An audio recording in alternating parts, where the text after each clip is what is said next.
প্রশ্নে বলা হয়েছে সূর্যের উন্নতি কোণ 60 ডিগ্রি হলে একটি মিনারের ছায়ার দৈর্ঘ্য 240 মিটার হয়। মিনারটির উচ্চতা কত? তাহলে আমরা এটা ধরি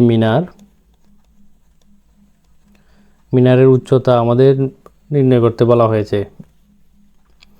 তাহলে সূর্যের উন্নতি কোণ আমাদের ভূমি দেওয়া আছে সিবি, তাহলে সূর্যের উন্নতি কোণ দেওয়া আছে 60 ডিগ্রি। সূর্যের উন্নতি কোণ যদি 60 ডিগ্রি হয় তাহলে আমরা লিখতে পারি ABC = 60 ডিগ্রি।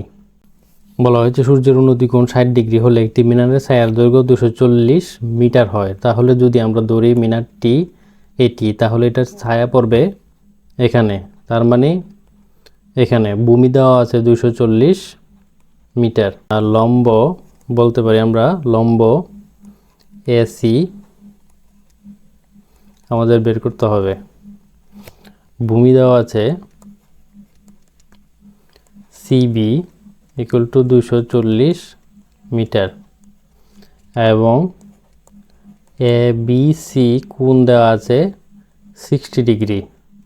যেহেতু লম্ব এবং ভূমি দেওয়া আছে তাহলে আমরা tan θ সূত্র প্রয়োগ করতে পারি।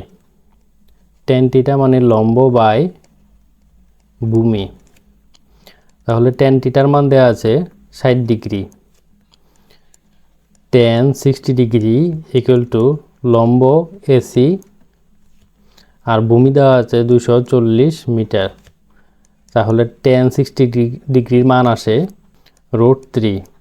তাহলে tan 60 ডিগ্রি মান আসে √3 = AC/240। তাহলে আমরা লিখতে পারি AC = 240 গুণন √3। তাহলে 240 গুণন √3 মান আসে 1.7321।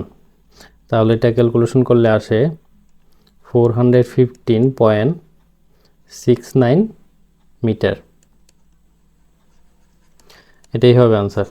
যেহেতু বলা হয়েছে মিনারটির উচ্চতা কত, আমরা মিনার ধরেছিলাম এসি, তাহলে এসির মান বের করেছি 415.69 মিটার।